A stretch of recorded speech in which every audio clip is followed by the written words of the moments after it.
17 साल की रोडा विलियम्स की आंखों में हमेशा आसमान बसता था।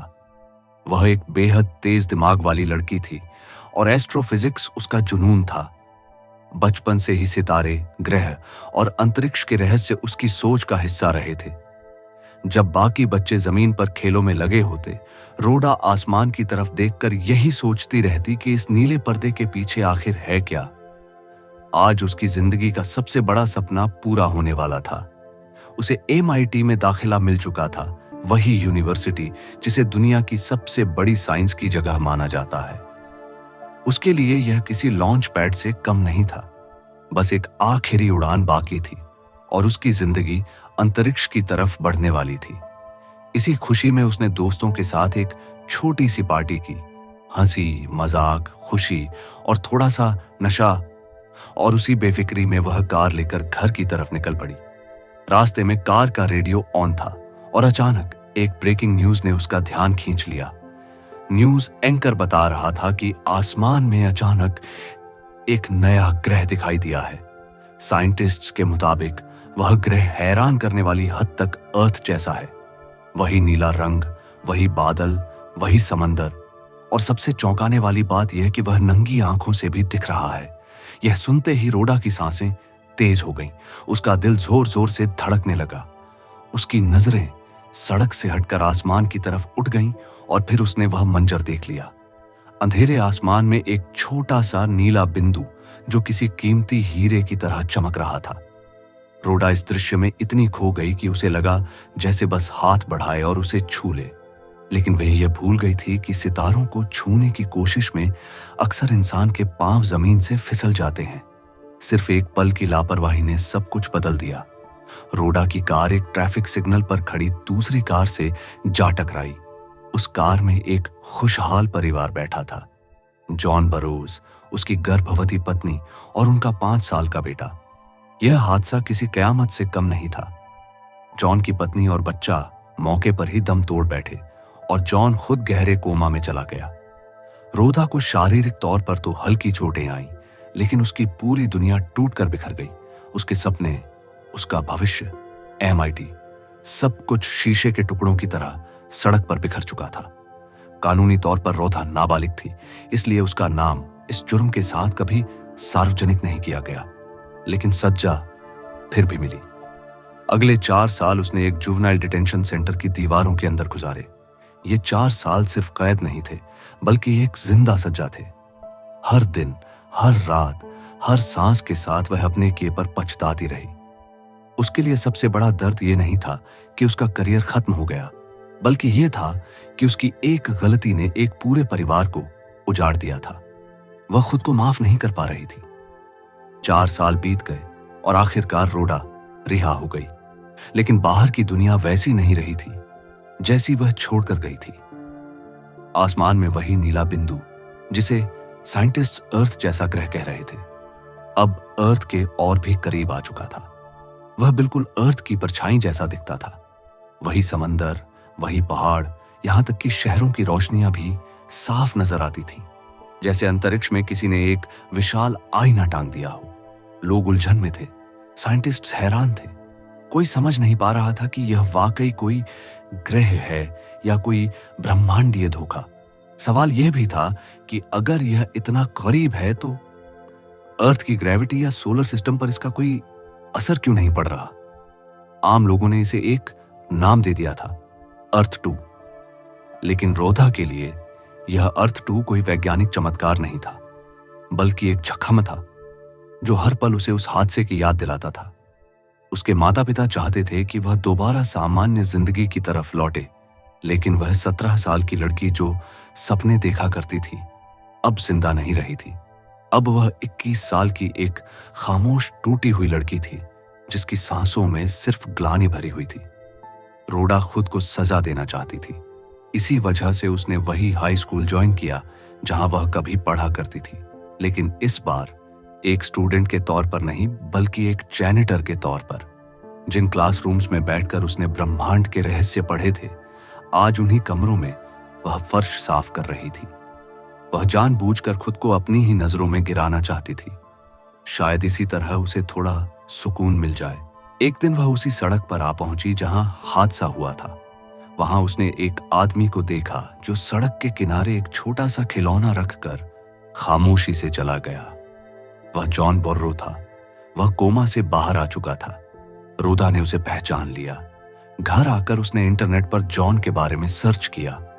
उसे पता चला कि जॉन पहले एक म्यूजिशियन था, एक ऐसा इंसान जिसकी जिंदगी संगीत से जुड़ी हुई थी। उसे यह भी मालूम हुआ कि हादसे में रोदा की पहचान जॉन के सामने कभी उजागर नहीं की गई थी। यानी जॉन नहीं जानता था कि उसकी दुनिया उजाड़ने वाली लड़की कौन है। यह बोझ अब रोदा से सहा नहीं जा रहा था। उसने सोचा कि शायद एक माफी उसके दिल को थोड़ा हल्का कर दे।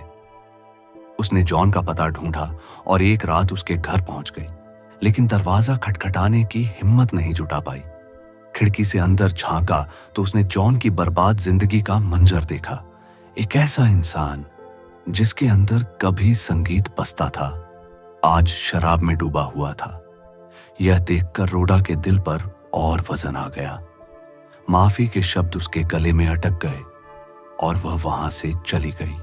वह एक सुनसान बर्फ से ढकी जगह पर पहुंची। उसने अपने कपड़े उतारे और बर्फ पर लेट गई, जैसे खुद को खत्म करना चाहती हो। ठंड उसके जिस्म में कीलों की तरह चुभने लगी, लेकिन वह हिली नहीं। आखिरकार वह बेहोश हो गई। जब आंख खुली तो वह हॉस्पिटल के बेड पर थी और उसके माता पिता उसके पास बैठे थे, लेकिन रोडा के दिल में जीने की कोई चाह नहीं थी। इसी दौरान टीवी पर एक खबर चल रही थी जिसने उसका ध्यान खींच लिया। बताया जा रहा था कि अर्थ 2 वाकई एक ग्रह है। वहां जीवन मौजूद है, शायद बुद्धिमान जीवन भी।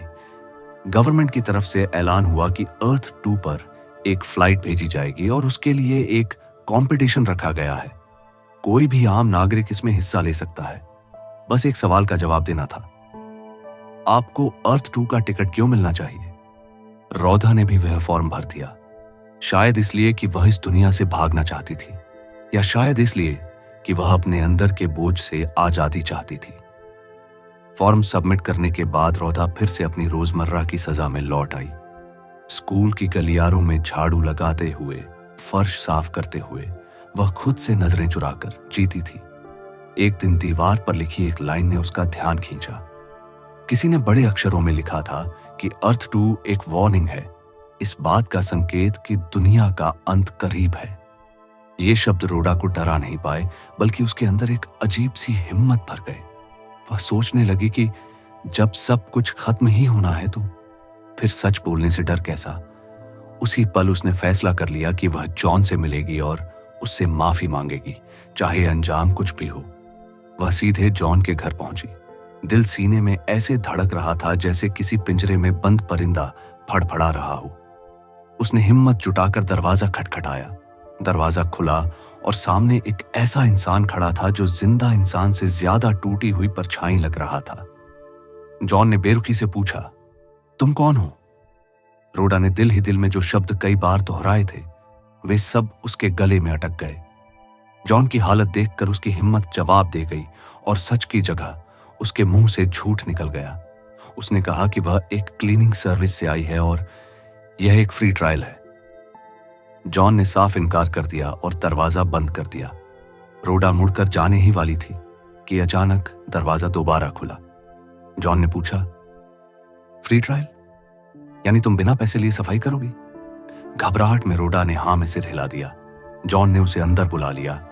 घर की हालत देखकर रोडा का दिल बैठ गया।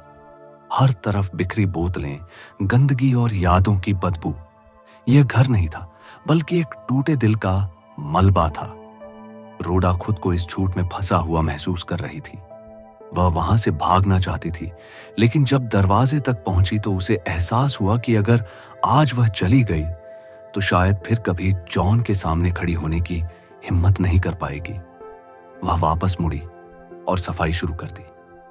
वह सिर्फ घर साफ नहीं कर रही थी, बल्कि जॉन की जमी हुई जिंदगी को हिलाने की कोशिश कर रही थी। शाम तक उसने पूरा घर चमका दिया और खामोशी से जाने लगी, लेकिन जॉन ने उसे रोक लिया। उसे रोडा का काम पसंद आया था। उसने कहा कि वह उसे अगले हफ्ते फिर बुलाएगा और इसके बदले पैसे भी देगा। रोडा मना नहीं कर पाई। वह घर लौट आई, लेकिन दिल में यह तय करके कि अगली बार वह सच बता देगी। पूरा हफ्ता वह यही सोचती रही कि जॉन के सामने क्या कहेगी, कैसे कहेगी। हर जुमला उसने दिमाग में कई बार दोहराया। फिर वह दिन आया। वह दोबारा जॉन के घर पहुंची। जॉन ने दरवाजा खोला, लेकिन उससे बात किए बिना सफाई शुरू करने को कहकर अपने कमरे में चला गया। रोडा खामोशी से अपने काम में लग गई। जब काम खत्म हुआ और वह जॉन के पास पहुंची तो उसे टूटा हुआ और उदास बैठा देखकर बोल नहीं पाई। जॉन ने बस इतना कहा कि उसने उसके लिए चेक मेज पर रख दिया है। रोडा ने चेक उठा लिया, लेकिन उसके दिल को पैसे नहीं चाहिए थे, उसे सिर्फ माफी चाहिए थी। वक्त बीतता गया और वह हर हफ्ते जॉन के घर आने लगी। धीरे धीरे वह सिर्फ सफाई करने वाली नहीं रही, वह जॉन के दर्द की साथी बन गई। इसी के साथ कहानी आगे जारी रहेगी। अगर आपको यह वीडियो पसंद आई हो तो लाइक करें, शेयर करें और सब्सक्राइब करना ना भूलें।